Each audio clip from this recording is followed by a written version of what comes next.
Highland Agro Food private limited पक्षर एक रक्तदान शिविर आयोजित हो जाइछि।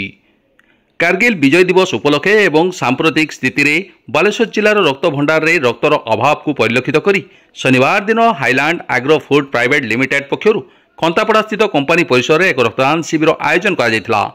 कंपनी अध्यक्ष रविंद्र कुमार जेना रक्तदान शिविर को आनुष्ठानिक भाव फिताकाटी उद्घाटन करने सहित रक्तदाता मानक उत्साहित करने कहते जे संप्रति बालेश्वर जिले में रक्तर अभाव देखा देइछि, तेणु समाजर सबु वर्गर लोक रक्तदान भली महत् दान पई आगे आसिबा उचित। आम जिले में थिबा रक्तर अभाव को पूरण करने समस्ते मिलमिशि चेष्टित हेबा निमंते से आह्वान देथिले। बालेश्वर ब्लड बैंक अधिकारी डाक्टर बसंत कुमार उपाध्याय यह शिविर में जोगदे हाईलैंड एग्रोर एभली साधु उद्यम को भूयसी प्रशंसा करथिले। यह शिविर मोट 78 यूनिट रक्त संगृहित होता।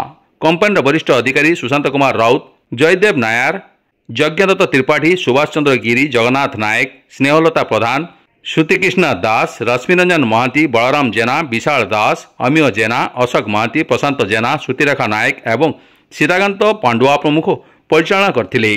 भविष्य में नियमित व्यवधान एभली महत् कार्य जारी रहिबो बोली कंपनी परिचालना निर्देशक प्रतीक जेना तांको वक्तव्य में कहिथिले।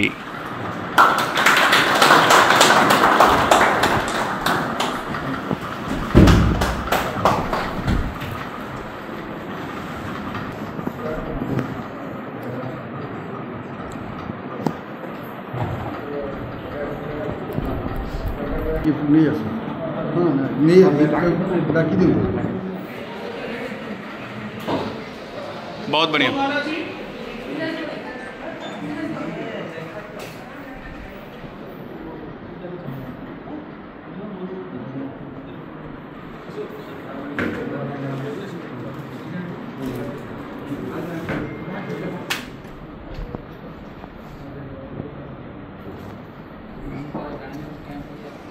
आज बालेश्वर ठारे हाईलैंड ग्रुप तरफ एक ब्लड डोनेशन कैंप ऑर्गेनाइज कराई।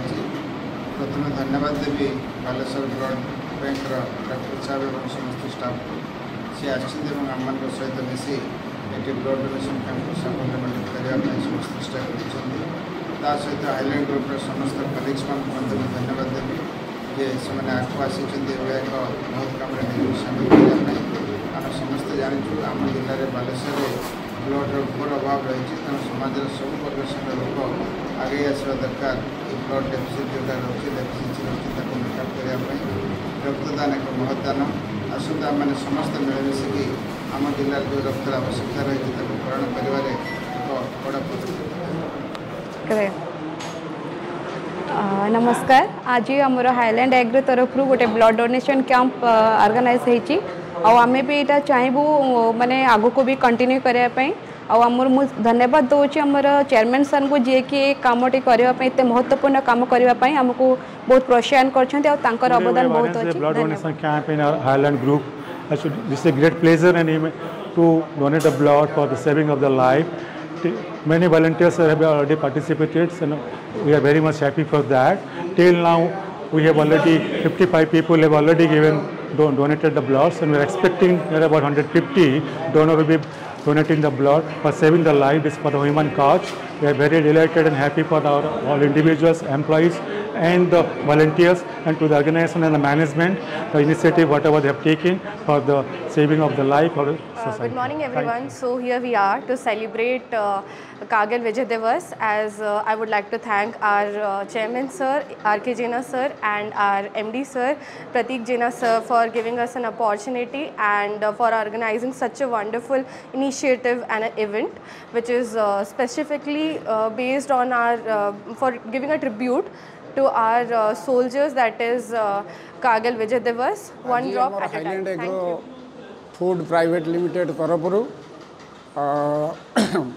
कंपनी अध्यक्ष श्रीजुक्त रविंद्र कुमार जेना निर्देश तथा परिचालना निर्देशक श्रीजुक्त प्रतीक जेना प्रत्यक्ष तत्वावधान आज आमर ये रक्तदान शिविर आयोजन कर प्राय आम आशा करूँ 80 यूनिट पर्यंत रक्त संग्रह करा यही कार्यक्रम आगामी दिन में आम चालू रही। हाईलैंड ग्रुप तरफ जो ब्लड डोनेशन कैंप जो होची आमर जो चेयरमैन तथा हाईलैंड ग्रुप जो कर्मकर्ता एठिकार जो डोनर माने जो तांकर आखुंट सहयोग जो करुचंती ता बहुत स्वागत योग्य पदक्षेप। एठी जो लोक माने अछंती जो डोनर माने जो कर्मचारी माने अछंती से माने एठी काम करने सहित ये जो महत् कार्य जो सहयोग करचंती तापई आम अशेष अशेष धन्यवाद दूचु। आज 51 यूनिट ब्लड कलेक्शन हो गलानी आहरी 50 यूनिट हबार संभावना अच्छी।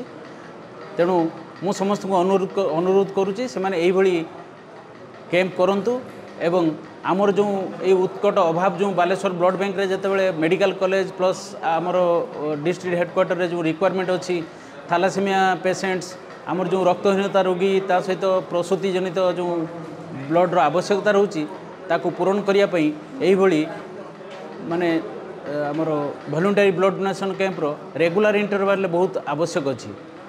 तेणु आपको बजाय रखतु मुझे अनुरोध करी।